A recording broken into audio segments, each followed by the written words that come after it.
Today, Bruno steps into my world as we bring in this massive mega truck for a transfer case upgrade.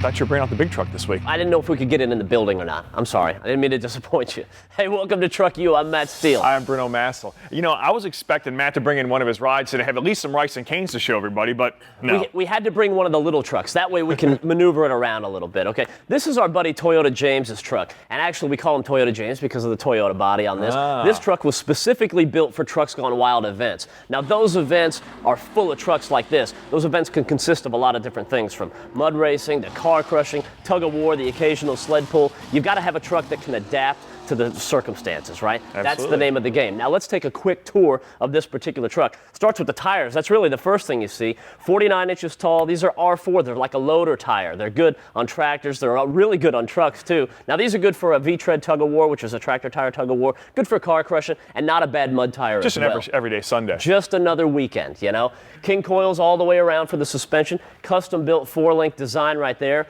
Full roll cage for the driver. That's going to keep him safe. That way if they do tip over, which happens from time to time, he's going to stay right inside there. You got the harnesses, and it's all about safety. And I knew you'd like this, a pretty good little power plant up there in the front. Yeah, a 468 big block Chevy. You know, that's what should come in every Toyota as far as I'm concerned. Heck with the gas mileage. You got the Prius at home. Right off the showroom floor. It is an available option, there's no doubt. So you've got a good motor, you've got a bulletproof truck, and the body, well, we'll work on that another time. Not so much. This truck, as well as a lot of them in the whole mud truck scene, has really evolved a lot over the last couple of years. A lot of the trucks have. And one of the big steps in the evolution of those trucks is right there in the gear reduction. Now, these are two different transfer cases. Now, this one here, the first one we're talking about, it's from a 1-ton Chevy. Now, it's nice because it's actually somewhat compact, and it's going to give you a 2-to-1 gear reduction. But when you get into bigger trucks like this and more exotic stuff, you're not going to have the right drive shaft angles for one thing. And sometimes the 2-to-1 gear reduction isn't enough. Right. Then, if you want more gear reduction, you go to this, and you take this big military case right here, and you get that off of those military 6x6s, the same place you're going to get the axles off Yeah, of. your donor truck. Yeah, you chop these up, and you put it in there, and you mate this up. That gives you another 2-to-1 right there. So now you've got 4-to-1, which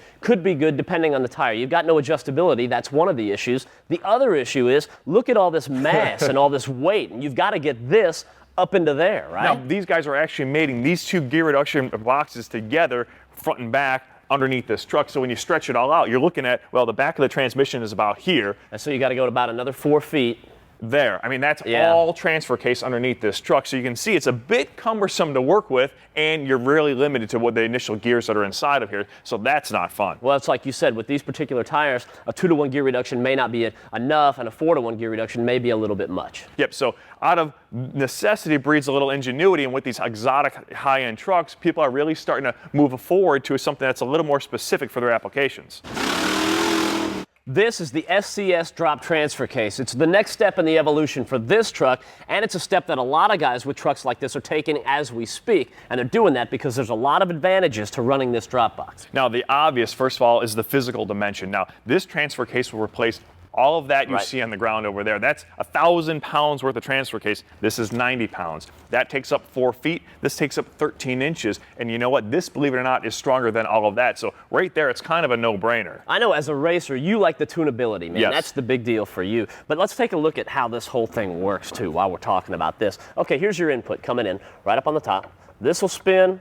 Boom, power goes to your drive shafts right there. That's pretty simple. And what we're looking at here is about a 12.5-inch drop. Now, you can get these in different sizes, different drops, up to, what, 24.5 inches? Yeah. You know, and Matt talked a little bit about tunability, and for me, that's what it's all about, being able to tune your vehicle to the track and to the conditions. What it is, you take this back cover off, and you can change gears that quick in about, 15, 20 minutes. With the old stuff, you're stuck with what you've got. If you've got a truck like this and you're running a Trucks Gone Wild event, for example, let's say there could be multiple events during the course of the day. So early on in the day, you could be faced with a tug of war scenario or a sled pull. You want to be able to have the lowest possible gear ratio you can. Then you might have a little bit of time. You might have an hour or so of a break there. You can change your gears because you've got a higher speed mud race coming up later on that afternoon. Well, now, if you can get in here quickly and change your gears and adapt to the different conditions, you've got a huge advantage over the other guys that you're racing against. Now, there's also another option you can get with one of these, and you have the option of putting it to 2-wheel drive as well, which is kind of neat. Yeah, the two-wheel drive disconnect is great because one, when you're driving around, the steering's going to be a lot easier when you're not all locked in, and two, Right. like me, you can just drive around and wave and party good with old everybody. time. Yeah, I don't want to be jumping the thing. I just want to drive around and have fun. You know, that's what it's all about. You can whip donuts, do burnouts. There's a lot of fun stuff you can do in two-wheel drive. But that being said, I think it's just about time to get this in that. Yeah, absolutely, man. It's a heck of a beast.